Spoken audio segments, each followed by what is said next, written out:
정치권 관심 뉴스 짚어보는 포커스 나이트 시간입니다. 오늘은 정호김 전 새누리당 의원 그리고 신경민 전 새로운 미래 책임위원 나오셨습니다. 어서 오십시오. 네, 안녕하세요. 네. 예. 자, 국민의힘이 오늘 의원총회를 열고 비상대책위원장 인선을 논의했습니다. 결론을 내지 못했습니다. 다만 선수별로 의견 수렴 절차를 이어가기로 했는데요. 관련 발언 직접 듣고 오시겠습니다.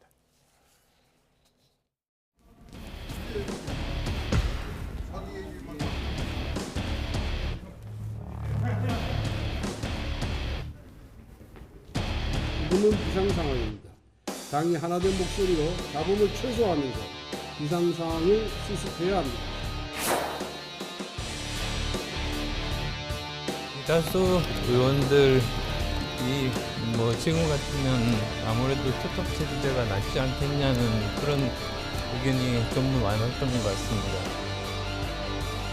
비대위 설치와 관련해서는 아직까지 의원들의 의견이 수렴이 되지 않았습니다. 그래서 선수별로 의견을 들어서 저에게 제시하도록 그렇게 말씀을 드렸습니다. 선수별로 초선별, 재선보임, 삼선보임 여기서 의견을 수렴해서 저에게 비대위원장을 적합한 사람을 추천하도록 그렇게 했다는 말씀을 드립니다. 선수별 의견을 모으는데 좀 시간이 걸릴 것 같습니다.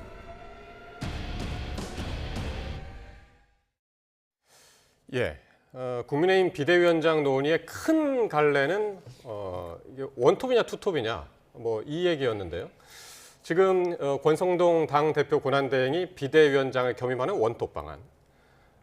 투톱은 이제 원내 중진 인사를 선임해서 비대위원장하고 이제 원내대표를 둘러두는 투톱 방안. 어떻게 보시는? 어떤 게 더 나은 방안이라고 보시나요? 지금 탄핵을 찬성한 사람들은 전부 소외되는 분위기 아닙니까? 예. 그리고 한동훈 대표는 이미 축출된 상황이고요. 그래서 90여 명이 이제 똘똘 뭉쳐서 결집하자라는 것이고 그 공감대 하에서 원톱이냐 투톱이냐가 과연 국민들에게 무슨 공감과 동의를 얻을 수 있을지 원톱, 투톱을 떠나 쓰리톱이 된다 그래도 별로 거들떠볼 것 같지 않다라는 느낌마저 듭니다. 네. 일단은 그래서 당에서는 원내 중진으로 새로운 위원장을 뽑고 투톱으로 가는 것이 어떠냐. 보통 이렇게 좀 의견이 모아지고 있나 보더군요. 글쎄 좀 들리는 얘기는 예. 좀 산뜻한 사람을 하자 그러면서 네. 초선 의원까지 얘기가 이번에 나왔다고 그러더라고요. 네. 그래서 예, 그분 이름을 자꾸 얘기하는데 이렇게 되면 이제 얼굴마담 내세워서 쇼를 하자는 거죠. 김재섭 의원 말씀. 그렇죠. 그렇게 거예요. 되면은 김 의원이 그 말을 듣고 즐거워할지 싫어할지는 잘 모르겠지만 예. 만약에 이걸 받아들인다 그러면은 글쎄요 국민들한테 그래 참 잘했어라는 소리를 들을 수 있을 것인지 모르겠어요. 근데 지금 문제의 핵심은 이렇게 가면은 결국은 친윤으로 가겠다는 거 아니에요. 친윤으로 가는 것은 결국은 고립되고 소외되고 지역 정당으로 가고 국민의힘의 미래가 정말로 걱정이 된다 하는 얘기들을 보수 쪽에 있는 분들이 하지 않을 수가 없을 거예요. 만약에 그 얼마 안 되는 그분들의 힘만 믿고 간다 그러면은 앞으로 이 선거가 계속 뭔가 있을 텐데 그 선거에서 고립이 된다는 얘기고 지역에서는 그쪽 지역에서는 잘 되겠지만 나머지 지역 특히 수도권 이쪽 지역에서는 계속 소외되고 고립된다는 것을 자초하는 결론이 날 수가 있어서 이게 한국 정치에 바람직하지 않습니다. 이건 분명히 역효과가 있을 거고요. 저는 12월 14일 날 탄핵이 찬성으로 해서 결론이 난 건 우리가 기뻐하고 올바른 방향이다라고 얘기했지만 반대표가 너무 많았어요. 이게 지금 오늘 이번 주에 이렇게 넘어와서 이렇게 되는 건데 그 반대표가 결국은 이렇게 국힘당을 또 방향 설정을 잘 못하게 하는구나라고 판단이 됩니다. 그래서 이제 국민의힘 비대위원장을 선출하는데도 비상계엄 책임론이 아니라 탄핵 책임론 이 얘기가 이제 목소리가 상당히 이제 큰 것 같습니다. 이게 뭐 원내는 아닙니다만 홍준표 시장 같은 경우는 탄핵 찬성 의원을 당원권을 정지시키자 이런 얘기도 했었고 반대 입장에서는 뭐 김상욱 의원 탄핵 찬성했죠. 당 안에서 극우의 암덩어리를 제거해야 된다. 이렇게 이제 강한 이야기를 했습니다만은 이런 목소리는 좀 작은 것 같고 어떻게 보십니까? 근데 홍준표 시장은 법을 누구보다도 잘 아는 율사 출신이거든요.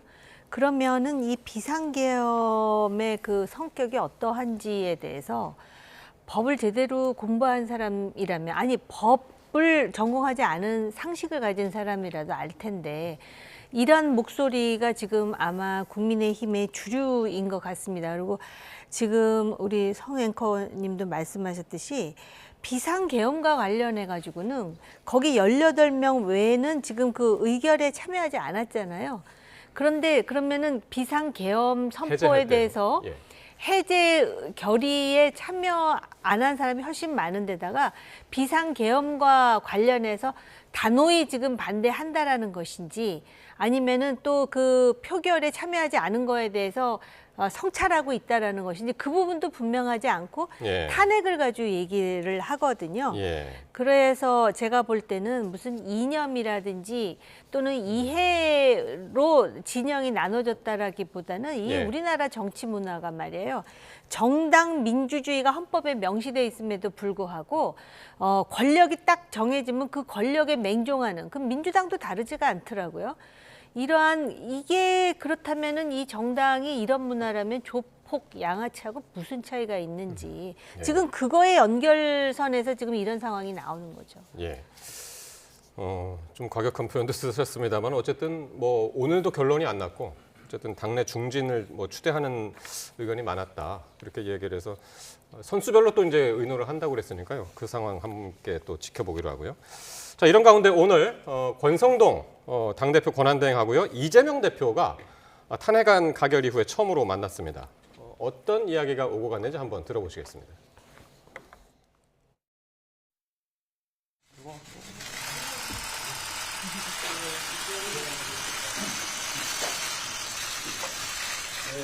그럼 먼저 권성동 국민의힘 당대표 권한대행 겸 원내대표께서 인사 말씀하시도록 하겠습니다. 모든 게 더 선배님 먼저 하십시오.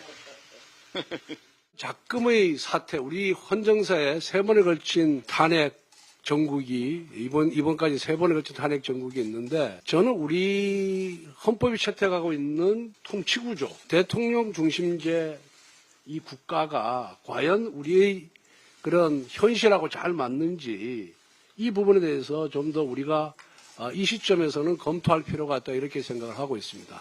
이 점에 관해서 우리 이재명 대표께서 좀 더 전향적인 자세를 좀 보여줬으면 하는 그런 부탁의 말씀을 드리도록 하겠습니다. 혹시 아실지 모르겠는데 저희 대학 선배님이시고 어릴 때 고시 공부를 같이 한 역방을 쓰던 우리 선배님이십니다. 개인적으로 아주 가까운 사이인데 권성동 대표께서 제가 제안드렸던 국정안정협의체에 대해서 약간 비관적인 생각을 갖고 계신 것 같아서요. 저희가 필요한 부분까지는 뭐 다 양보할 수 있다. 민생 추경을 좀 하면 좋겠다. 그런 생각을 갖고 있고 이 부분에 대해서도 전향적인 검토를 부탁드립니다.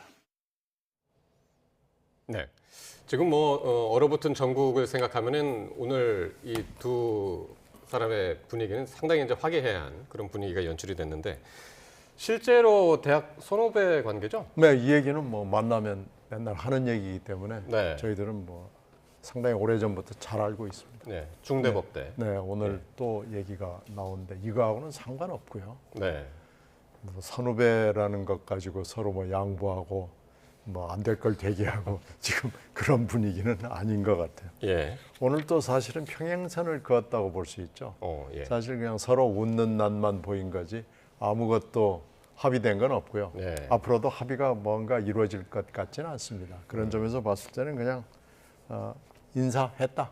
예. 서로 보직을 맡은 이후 예. 첫 상견례를 상견례 했다. 분위기였다, 그 그냥. 정도 의미 외에는 없는 것 같고요. 예. 진짜 중요한 얘기에 대해서는 아직 아무것도 안 됐습니다. 지금 제일 당면한 문제는 예. 사실 헌법재판소를 완전체로 가느냐 못 가느냐. 예. 결국은 임명권을 어떻게 할 것이냐. 예. 한덕수 권한대행이 임명을 해야 되는 거냐, 네. 안 해야 이건 하면 안 되는 거냐. 예. 이 부분에 대해서 뭔가 얘기를 했어야 되는데 이게 진짜 지금 중요한 문제거든요. 그렇죠. 그리고 수사를 이렇게 서로 경쟁적으로 하는 이런 구조, 이 구조를 어떻게 수사를 제대로 할 수 있는 체제로 하루빨리 가야 되느냐, 이런 게 지금 현재로서는 제일 중요한 문제 아닌가 싶어요. 예. 물론 국정안정 문제가 뭐 그 밑에 깔려 있는 거죠. 그런데 지금 그런 문제에 대해서는 이런 방구 특별한 얘기가 지금 없습니다. 헌법재판소 재판관 얘기는 잠시 뒤에 한번 해보기로 하고요. 오늘 이 두 분이 만난 그 자리에서 권성동 권한대행이 제안을 했었죠. 지금의 승자 독식 구조의 대통령제 폐해를 거론하면서 개헌 문제를 얘기했단 말이에요.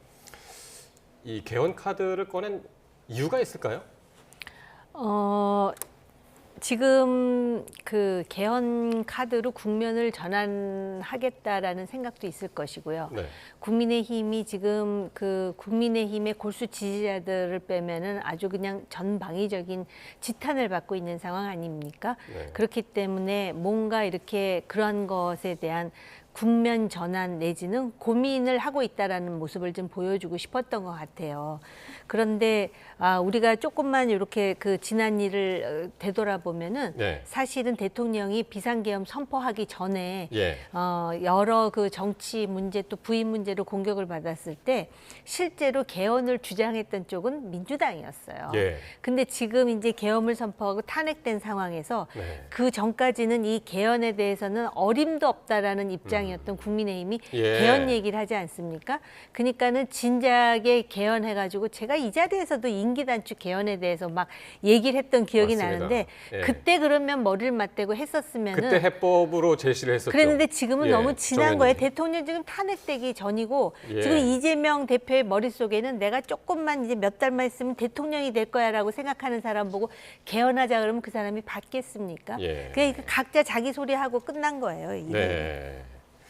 그러니까 국면 전환용이라는 말씀이셨고 각 당마다 위기에 처했을 때 꺼내는 어떤 그 정치적인 어떤 도구, 카드 이렇게 지금 말씀하셨는데요. 아니 지금 윤 대통령의 이 문제 12월 3일 이후 뭐 네. 지금 벌어지고 있는 상황은 사실은 이 대통령제 폐해를 단적으로 드러낸 거기 때문에 예. 이 제도 개혁, 체제 개혁 이건 맞아요. 근데 지금 네. 그런 것을 꺼낼 만한 분위기가 아니에요. 당장 수사 문제, 탄핵 문제, 헌법재판소 구성 문제 뭐 이런 예. 것이 너무 급해가지고 이 얘기하면은 지금 귀를 기울일 수 있는 사람이 대한민국에 몇 사람이나 있을까요? 그러니까 네. 그냥 해본 얘기고요. 이거에 주목하는 사람은 저는 거의 없다고 봅니다. 예. 그러니까 지금 뭐 그 대통령제 뭐 4년으로 줄여서 대통령 4년 중임제라든가 의원 내각제라든가 뭐 의원 집정부제라든가 뭐 이런 식으로 진지하게 언론들에서는 진지하게 이 이야기를 하고는 있거든요. 그러니까 이게 필요성하고 지금 이렇게 국민의힘에서 이야기를 꺼낸 것하고는 좀 별개다. 네. 그렇게 보시는 건가요? 그럴 뿐만 아니라 예. 우리나라는 개헌이 쉽지가 않은 게요. 네. 일단 개헌하겠다 그러다가 자기가 정권을 잡으면 개헌의 개자도 안 꺼내는 그런 분위기. 왜냐하면 권력을 장악했으니까 대통령제 하에. 네. 그다음에 지금 4년 중임제, 뭐 의원 내각제, 의원 집정부제 얘기를 하지만 실제로 개헌 그러면 이것뿐만이 아니라 개헌 헌법에다가 집어넣어야 될 다른 문항이 너무나 많은 거예요. 그래서 수요 요구가 많기 때문에 네. 개헌이 안 돼. 미국식으로 그때그때 필요한 거에 따라 수정헌법을 하는 그런 시스템이 갖춰져 있지 않는 한 마치 또 정치적으로 국면을 전환할 때만 얘기를 하다가 그다음에 쏙 들어가죠. 그리고 지금 와서 생각해 보니까 이게 지금 여당도 그렇고 야당도 그렇고 권력 중심으로 이렇게 마치 또 그 소위 전문 용어로는 패트론 클라이언트라 그러고 일본 속어를 쓰면 뭐 오야에다가 밑에 마치 또 그런 예. 식의 구도를 갖고 있기 때문에 의원 내각제로 하면은요, 그러니까 쉽게 말하면 지금 권력을 쥐고 있는 사람 당에서 그 사람은 평생 할 수 있는 정치 제도로 바뀐다는 건데 그게 그럼 우리 실정에 맞나 예. 이런 생각을 지금 또 하게 되더라고요. 예. 그러니까 그렇잖아도 우원식 국회의장도 개헌주의자시고 몇 달 전에 그거 한참 주장을 하셨죠. 그리고 전병현 전병헌 새미래민주당 대표도 지금이 개헌의 절호의 시간이다. 선개헌, 그러니까 개헌부터 하고 나중에 대선 치르자. 이런 의견을 갖고 있던데요. 글쎄 뭐 예. 이런 얘기 한 사람들은 많고요. 역대 국회의장들은 다 이 얘기했어요. 지금 우원식 의장만 하는 게 아니고 그 예. 전에 의장, 그 전전 의장, 전전전 의장도 예. 항상 취임사에서 내 임기 때 개헌을 뭐 어쩌고 저쩌고 해가지고 뭐 띄워놓고 특위 만들고 그랬는데 항상 다 영주삼위로 끝났고요. 이것이 진지하게 논의된 적이 한 번도 없었던 것 같습니다. 네. 그렇게 이번에도 지금 이게 아마 이 탄핵 정국에서 결국은 그냥 소리 없이 사라질 것 같습니다. 예. 그런 반면에 또 이재명 대표는 국정안정협의체에 참여를 또 거듭 촉구했죠. 공식적으로 지금 3번째인데 두 사람 모두 국정안정은 강조를 했지만은 해법은 좀 다른 것 같은데 여당에서는 지금 당정협의회를 이야기하고 네. 있고 야당에서는 야당까지 아울러 가지고 이제 협의체를 만들자 이제 그러고 있단 말이에요. 그러니까 일단 예. 시범으로 예. 지금 국정과 관련해서 정치 말고 정책과 관련해서 중요한 사안들이 있거든요. 예를 든다면은 트럼프 취임 이전에 이제 여러 가지로 뭐 관세의 압력이라든지 또는 주둔군 부담금의 문제라든지 또 당장 반도체 자동차와 관련해 갖고 우리 경제나 민생과 직결되는 그런 현안들이 있잖아요. 예. 그러면 한번 그걸 꼭 무슨 기구를 만들어서 뭘 해야 된다는 생각을 하기 이전에 그런 실무적인 부분과 관련해서는 관련 법 통과도 못 시켰어요. 예를 든다면 뭐 반도체 칩스법 같은 예, 것이 예, 그 예. 대표적인 예거든요. 그런 거에 대해서는 뭘 만들자, 기구를 만들자 하기 전에 그런 거부터 먼저 솔선해가지고선 네. 그 해결을 해서 지금 제가 보니까 이 정치판이 말입니다.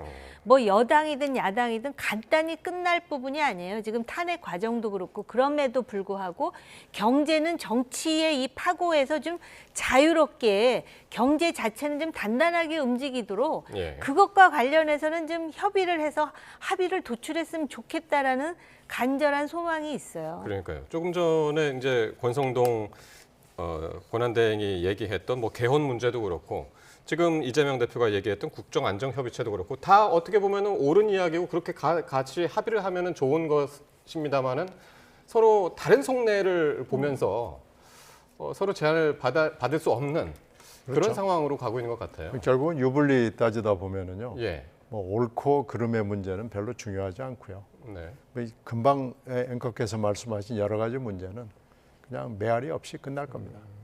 예. 오늘 권성동 대행이 또 이런 얘기도 했습니다. 감사원장, 법무부 장관. 최근에 이제 탄핵을 했지 않습니까? 민주당이. 그래서 그 탄핵 철회도 요구했는데 이건 다 정치적 공세들이 강한 그런 성격이고 국회 차원에서 철회하자 그랬는데 오늘 어떤 일이 있었냐면요. 이창수 중앙지검장 등 검사 3명에 대한 첫 탄핵 심판 재판이 오늘 열렸는데 3분 만에 종료가 됐습니다. 이게 어떻게 3분 만에 종료가 된 건가요? 왜냐하면은 정청래 법사위원장이 탄핵 소추위원인데 네.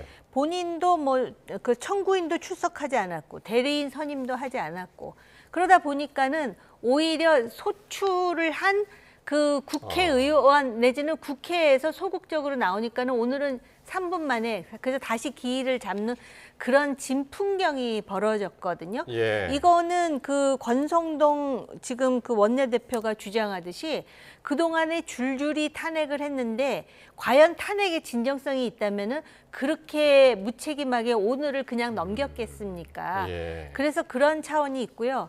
그래서 이제 권성동 원내대표가 그러면은 다른 탄핵에 대해서 정치적으로 풀자 근데 풀 수는 없죠. 네. 왜냐하면 그걸 풀게 되면은 대통령이 비상계엄 선포하는 중요한 근거가 바로 그 무차별적인 탄핵 예. 아니었습니까? 예. 그럼 자기네들 스스로 잘못하는 거를 인정하는 것인데, 그러니까 속으로는 다 정치적 계산을 하는 거지만 예. 실제로 오늘 중앙지검장 탄핵 그 과정에 있어서 지금 국회가 보여준 그러한 그 어떤 그 웃지 못할 해프닝은 예. 바로 그런 정치로 탄핵을 시켜놓고 그 뒷 수습은 안 하는 거잖아요. 탄핵을 하겠다 그랬으면 그럼 어떠하여 이 사람은 예. 탄핵 대상이다라고 적극적으로 임해야 되는데 예. 전혀 지금 헌법재판소에 나타나지도 않고 임하지도 않았다는 거 아니겠습니까? 예. 권대행 이야기로는 이제 지금 14건의 탄핵안이 헌재에 지금 계류돼 있다는 거 아닙니까?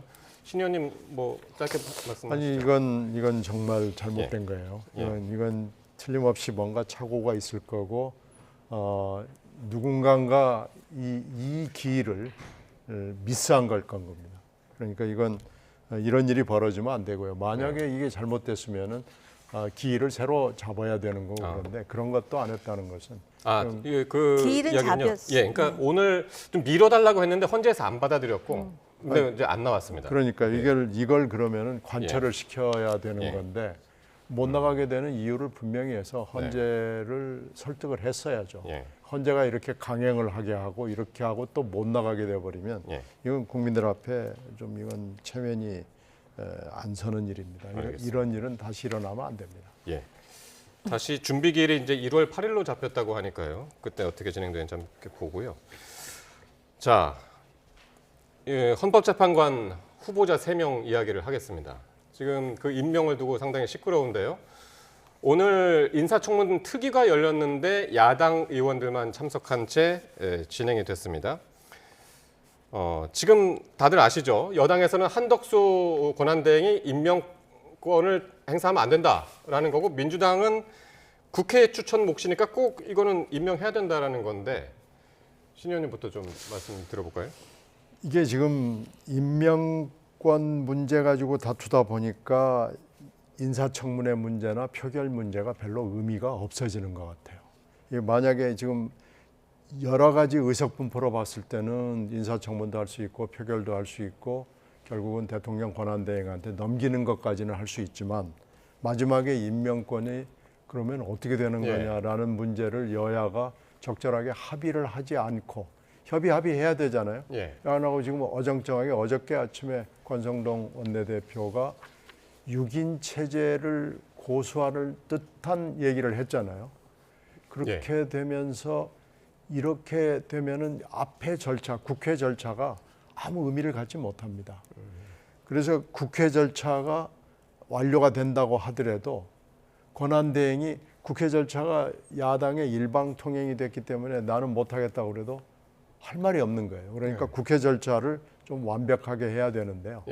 이 문제는 4월 18일 날 2분이 또 헌법재판관이 임기가 만료되기 때문에 그 전에 만약에 이 탄핵 절차가 모두 끝나서 결론까지 난다면 모르지만 만약에 그때까지도 결론이 안 난다 그러면은 헌법재판소는 탄핵 절차를 완료하지 못한 상태에서 헌법재판소가 불능이 되는 상태가 되거든요.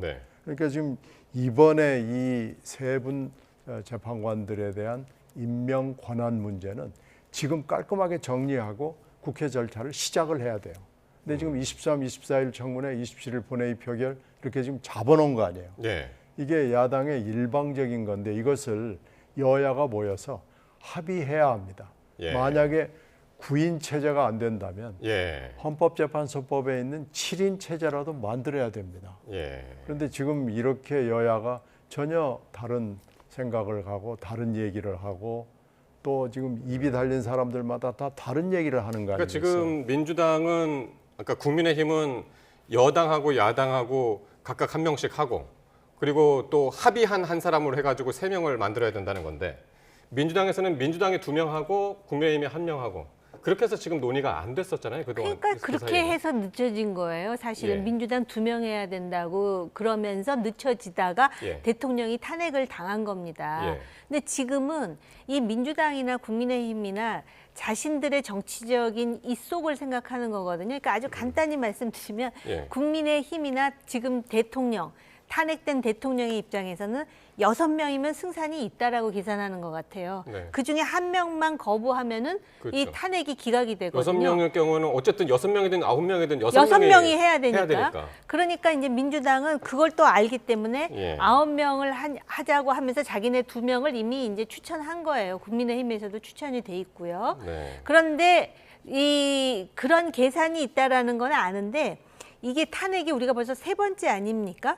그러다 보니까 전례가 있더라 이거죠. 예. 지난 박근혜 그 대통령을 탄핵할 때 그때는 이제 주객이 전도가 돼가지고 예. 국민의힘에서는 그 재판관을 뽑자 그랬고 민주당에서는 절대 대통령 권한 대행이 헌법재판관을 임명해서는 안 된다고 정말 아주 그냥 부르짖었어요. 그래서 제가 네. 지금 자료를 보니까 당시에 뭐 추미애, 박범계, 박주민 할 것 없이 예. 그렇게 해서 권한 대행이 임명하면 이거는 거의 위헌이라는 민주주의를 아주 완전히 그냥 흐트러 놓는 것 같은 그런 주장을 했는데 예. 지금 상황이 달라지다 보니까 민주당에서는 9명이 해야 될 뿐만 아니라 요번에 추천하는 거는 국회 추천목이니까 예. 권한 대행은 그냥 임명만 하면 된다 이렇게 얘기하는 예, 것이고 예, 예. 권성동 의원은 뭐라 그러냐면 그때 5년 전에는 결국은 민주당이 안 된다 그래서 대통령이 권한이 유지될 때는 안 했다가 예. 대통령이 탄핵된 다음에 대통령 거리시에 예. 대법원장이 추천하는 사람을 했다 또 요렇게 나오는 거예요. 서로 유리한 얘기만 하는 그러니까 거죠. 탄핵을 이렇게 많이 할 줄 알았습니까? 그리고 그때마다 자신들의 정치적 이해가 아니라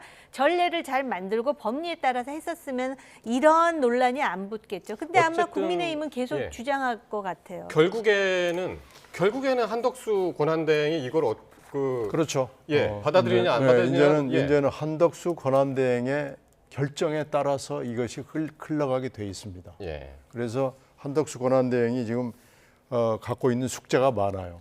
법안 거부권 문제는 네. 어떻게 할 것이냐. 그리고 이 헌법재판관 임명은 어떻게 할 것이냐. 예. 또 특검 문제 포함해서 그 2번째 법안 예. 거부권 문제는 또 어떻게 할 것이냐. 알겠습니다. 그러면 그게 다 엮여 있다는 지금 말씀이시잖아요. 전부 지금 이게 엮여 있어 가지고 예. 국힘당하고 민주당하고 정반대의 얘기를 하고 있기 때문에 예. 결국은 한덕수 권한대행이 아마 이제 본인의 유불리를 따질 거예요. 알겠습니다. 그러면 녹취 하나 듣고 그 말씀 계속 이어가도록 하겠습니다. 지금 민주당이 지금 신 의원님 말씀하신 것처럼 6개 쟁점 법안에 대한 거부권 행사를 고심하고 있는 한덕수 권한대행을 또 압박하기도 했는데요. 전현희 최고위원의 발언 들어보시겠습니다. 한덕수 권한대행에게도 경고합니다. 청소 대행은 청소가 본분입니다. 주인의 물건을 자신의 것처럼 사용한다면 절도범이 됩니다. 권한대행의 권한은 국민이 선출한 국회의 동의 범위 내에서 행사되어야 합니다. 양곡관리법 등 6개 법안과 내란 특검법, 김건희 특검법은 국민의 명령에 따르는 것이 순리입니다. 거부권 행사는 월권입니다. 예. 청소대행은 청소가 본분이다. 참 거친 발언이었죠.